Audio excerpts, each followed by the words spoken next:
अस्सलाम वालेकुम व्यूअर्स। आज हम एलसीएम के बारे में डिस्कस करेंगे।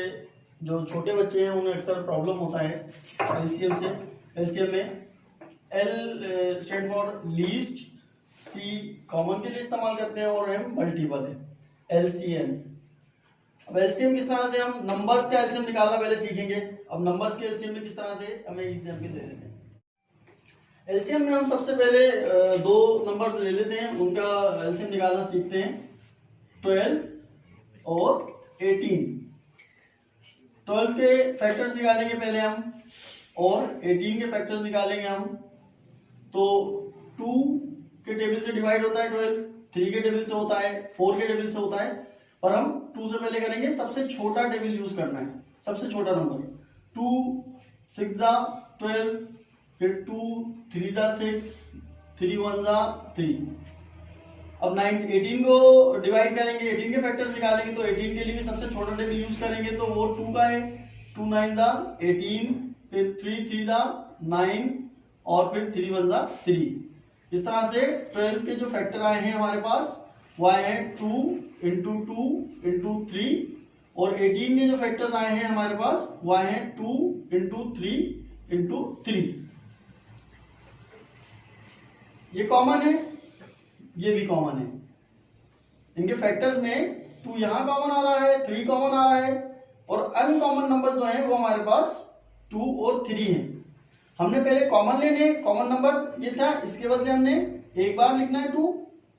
3 भी कॉमन है, 1 टाइम 3 पे आएगा, और ये दोनों अनकॉमन नंबर है, तो ये दोनों नंबर भी लिखने होंगे। यानी कॉमन नंबर्स और अनकॉमन नंबर्स सब लिखकर उनको मल्टीप्लाई कर लेंगे। पहले तरतीब से लिख लेते हैं। 2 2 4, 4 3 12, 12 3 36। इस तरह से 12 और 18 का जो एलसीएम बना वो हमारे पास बना 36।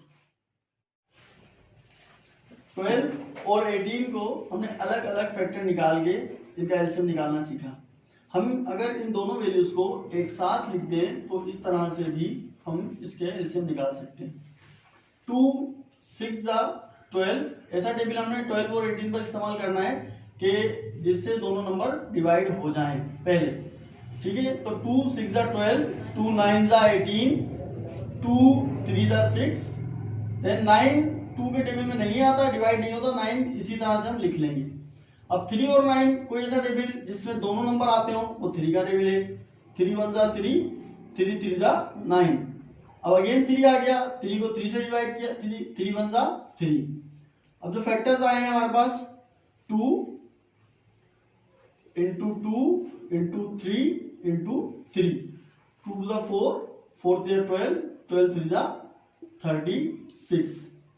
इसका आंसर भी 36 ही आया। आप अलग अलग करके दोनों के फैक्टर निकालें या दोनों के एक साथ रखकर फैक्टर निकालें, आंसर 36 ही आएगा। वो जो पहले हमने मेथड सीखा वो मुश्किल था, ये थोड़ा आसान है। तो तमाम स्टूडेंट्स, तमाम बच्चे कोशिश करें इसी मेथड से एग्जाम्पल को सॉल्व करने की। इंशाल्लाह नेक्स्ट वीडियो के साथ में मुलाकात होगी।